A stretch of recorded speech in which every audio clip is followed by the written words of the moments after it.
నమస్తే, welcome to yo-yo TV. మాజీ MP Ranjith Reddy అదేవిధంగా వాళ్ళకి సంబంధించిన బినామీలు అందరూ కలిసి కూడా మా భూములు కబ్జా చేశారంటూ కొంతమంది బాధితులు అయితే మన దగ్గర రావడం జరిగింది. సో వాళ్ళతో మాట్లాడదాం, మరి దీనికి సంబంధించిన పూర్తి వివరాలు తెలుసుకునే ప్రయత్నం చేద్దాం. సార్, ముందుగా మీ పేరు, అసలు ఏంటి ఈ సమస్య, ఎక్కడ స్టార్ట్ అయింది? నా పేరు మర్రి వెంకటస్వామి, నేను అడ్వకేట్ను, న్యాయవాదిని. సో ఈ సొసైటీకి నేను హానరబుల్ ప్రెసిడెంట్. జనరల్ సెక్రటరీగా కపిల్ కుమార్ శర్మ గారు ఉన్నారు. దీనిని 2008లో ఈ యొక్క భూమిని కొనుగోలు చేసి 5 ఎకరాల భూమి కొనుగోలు చేసి బిల్డింగ్ కన్స్ట్రక్షన్ చేసుకున్నారు. గ్రాడ్యువల్గా దాన్ని రెంట్కి ఇచ్చేటువంటి, లీజుకి ఇచ్చేటువంటి సాంప్రదాయం కంటిన్యూ కొనసాగుతుంది. రంజిత్ రెడ్డి గారు సరే ఈ యొక్క లియోనియాకి సంబంధించినటువంటి ప్రాపర్టీని రంజిత్ రెడ్డి గారు బ్యాంకు ద్వారా కొన్ని బిల్డింగులు వేలం ద్వారా ఆయన ఉన్నటువంటి దాంట్లో సంప్రదింపుల ద్వారా కొనుగోలు చేసుకున్నారు. ఆయన ప్రాపర్టీ ఏదనేది ఆయన హ్యాండ్ చేసుకొని నడుపుకోవాలి. కేవలం ఆయనే బిల్డింగ్లు ఉన్నాడు, స్థలాలు, భూమి, సర్వే, బౌండరీస్ ఏమీ ఆయనకు భూమి లేదు. ఈ ఎడ్యుకేషన్ సొసైటీ లీజు సెప్టెంబర్ 24తో క్లోజ్ అయింది. పాత బకాయి 6,61,00,000 అమౌంట్ చిల్లర అమౌంట్ పాత బకాయి రావాలి. లీజ్ అగ్రిమెంట్ అయిపోయింది, నువ్వు అమౌంట్ ఇవ్వాలి. లీజు మరి దీన్ని నువ్వు వెంటనే వెకెట్ చేయాలని మా సెక్రటరీ కపిల్ కుమార్ శర్మ గారు పోయి అడిగితే ఆ దాని మీద రెస్పాండ్ కాక అతని పైననే దౌర్జన్యం చేస్తున్నాడని కేసు నమోదు చేసి అరెస్ట్ చేయించడం, కేసులు పెట్టడం.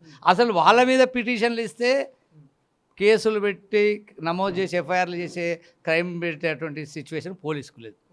దీని అంత కారణమైంది 1-2 సార్లు ఇవన్నీ కేసులు, ఇవన్నీ లీగల్గా ఎన్సిఎల్టీలో హైకోర్టులో పిటిషన్లు వేసిన తర్వాత మేము ఇన్వాల్వ్ అయ్యి, ఆయన రంజిత్ రెడ్డి గారు అనే అతను మాజీ పార్లమెంటు సభ్యుడు, కాంగ్రెస్లో టీఆర్ఎస్ నుంచి కాంగ్రెస్కి వచ్చింది. ఏంటని చెప్పి మేము కాంగ్రెస్ పెద్దలు టీపీసీసీ అధ్యక్షుడు మహేష్ కుమార్ గౌడ్, మైనంపల్లి హనుమంతరావు, మాజీ ఎమ్మెల్యే సుధీర్ రెడ్డి, వంశధర్ రెడ్డి, వీళ్ళందరి దగ్గరికి కాంగ్రెస్ వాళ్ళకి ఫస్ట్ అప్రోచ్. ఎందుకంటే గవర్నమెంట్ కాబట్టి గవర్నమెంట్ పాపం మహేష్ కుమార్ గౌడ్ క్లియర్గా దాని పరిధిలో న్యాయంగా చట్ట పరిధిలో డాక్యుమెంట్లు ఉన్నాయి కాబట్టి ఇదేందని ఎవరికి చెప్పాలంటే డీసీపీకి చెప్పాలా, పోలీసు మమ్మల్ని పట్టించుకోవడం లేదని మేము అన్నాం. మేమే వెళ్ళాం, మేము అందరం. ఆయన వెంటనే డీసీపీ ఫోన్ చేసి ఇది చేయాలని చెప్పాడు. మంచిది అన్నాడు, చేస్తాడు, మీరు పోయి కలవండి అన్నాడు. మళ్ళీ మైనంపల్లి హనుమంతరావు దగ్గరికి వచ్చాం. ఏమిటి అని చెప్పగానే ఆయనే స్వీకారం చేసి క్లియర్గా మాట్లాడు కోర్టుడికి. ఏంటి అనగానే, ఏంటంటే భూ కబ్జాదారులకు మద్దతు ఇస్తావా ఏంటంటే, సార్ ఇది వేము నరేంద్ర రెడ్డి గారు పర్సనల్గా ఇన్వాల్వ్ అయ్యిండు, ఇది మనం ఏం చేయాలి సార్ అంటే ఆయన ఓపెన్ అంటే వేము నరేందర్ రెడ్డి ఇన్వాల్వ్ అయితే నేను ఆయనకే చెప్పిన, సీఎం రేవంత్ రెడ్డి చెప్పిన, వేము నరేందర్ రెడ్డిని పక్కన పెట్టుకుంటే నువ్వు పరిపాలన చేయలేవు అని చెప్పినా, భూ కబ్జాదారులకు, దొంగలకు, వాళ్ళకి ఎట్లా మద్దతు ఇస్తావు, నువ్వు చట్టపరమైన చేసి తమా చేస్తున్నావు అని డీసీపీకి హనుమంతరావు సీరియస్గా స్పందించి, ఏంటంటే వారికి అభినందనలు చెప్పాలా, నిజంగా అంత స్పందించి డీసీపీని సీరియస్ అయ్యాడు. సో మేము వీళ్ళందరూ కూడా అట్లనే పోన్నమాట డీసీపీ దగ్గరికి వెళ్ళాం.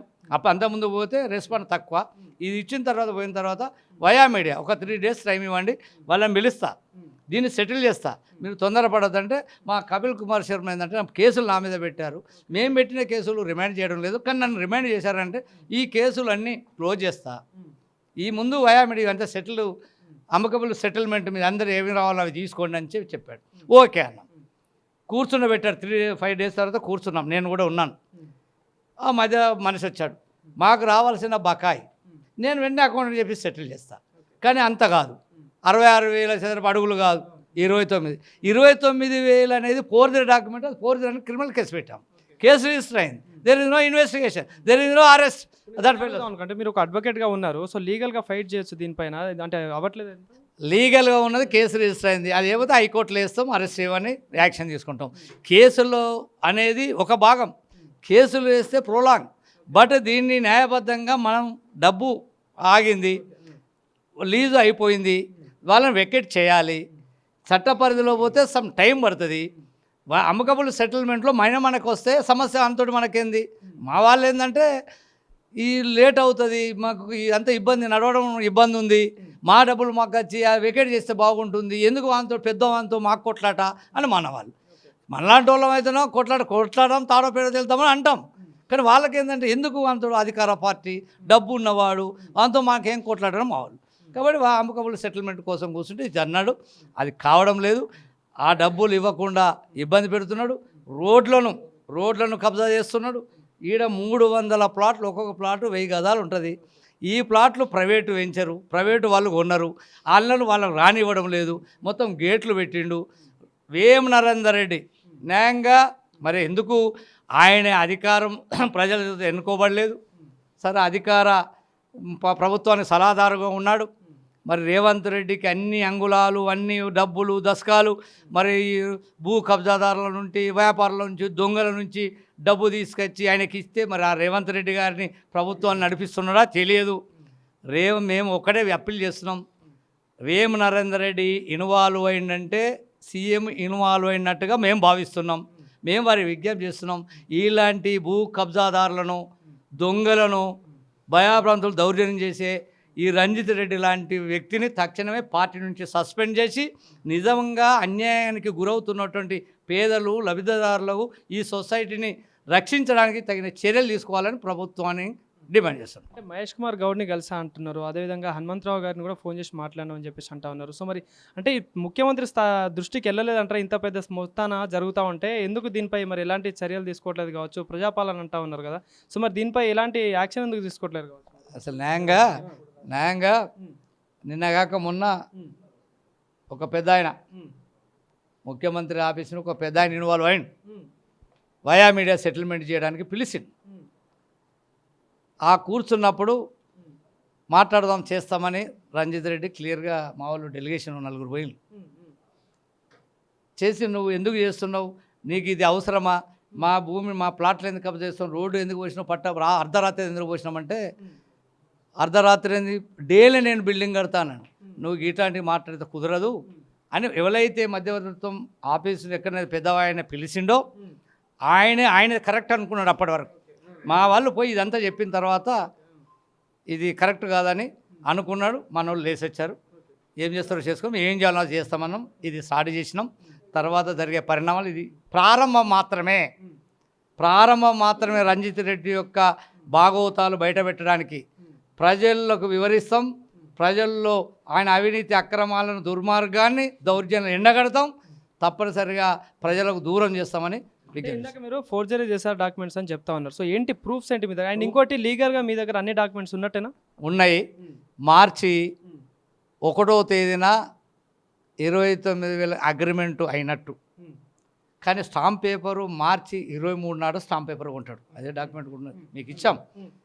నీకు దాన్ని ఎన్సిఎల్టీలో ఫోర్జరీ పెట్టిన తర్వాతనే పిటిషన్ ఫోర్జరీ అని మేము చెప్పి పోలీస్ స్టేషన్ అయితే మాకు ఎట్లా ప్రూఫ్ అంటారు పోలీస్. తర్వాత ఎన్సిఎల్టీలో పెట్టి ఇది ఫోర్జరీ అని చెప్పిన తర్వాత, ఫోర్జరీ అని తెలిసిన తర్వాత కేసు పెడితే కేసు రిజిస్టర్ అయింది. ఫోర్జరీ క్లియర్ ఇప్పించాడు. తర్వాత సంతకం పెట్టాల్సిన అగ్రిమెంట్ హోల్డర్ సంతకం పెట్టాలంటే ఆయన సంతకం ఫోర్జరీ చేసి అలా వేశారు. దాంట్లో ఆర్పిఐ ఉంటాడు, బ్యాంకర్స్ ఉంటారు, రంజిత్ రెడ్డి ఉన్నాడు. అదో పెద్ద కుంభకోణం. ఆ లోతుకు వెళ్తే రంజిత్ రెడ్డి ఎన్ని వేల కోట్ల రూపాయల కుంభకోణానికి ఎగబడ్డాడో ఇంకా మేము చెప్తాం. చాలా విషయం ఫైనల్గా ఒకటే, అంటే ఎందుకంటే ఇప్పుడు అటు ప్రభుత్వంలో పెద్ద నాయకులు ఇందులో ఇన్వాల్వ్ అయినారని చెప్పేసి అంటా ఉన్నారు. సో మీరు దీనిపై గెలవగలిగిన నమ్మకం ఉందా? 100% న్యాయం ఎప్పుడైనా గెలుస్తుంది. కొన్ని ఇబ్బందులు పడతాం. న్యాయం ఎప్పుడైనా ఎక్కడైనా చట్ట పరిధిలో కొట్లాడతాం. ఎట్టి పరిస్థితుల్లో గెలుస్తాం. బకాయిలు ఎట్లా రావాలనో చూసుకుంటాం, ఎట్లా వెకేట్ చేయాలనో చేస్తాం. మనిషిని ప్రజల్లో ఎట్లా బలహీనపరచాలనో, ఎట్లా ప్రచారం చేయాలనో చేస్తాం. ఆ శక్తి సామర్థ్యాలు ప్రజలంతా ఉన్నారు ఈ గ్రామాలలో.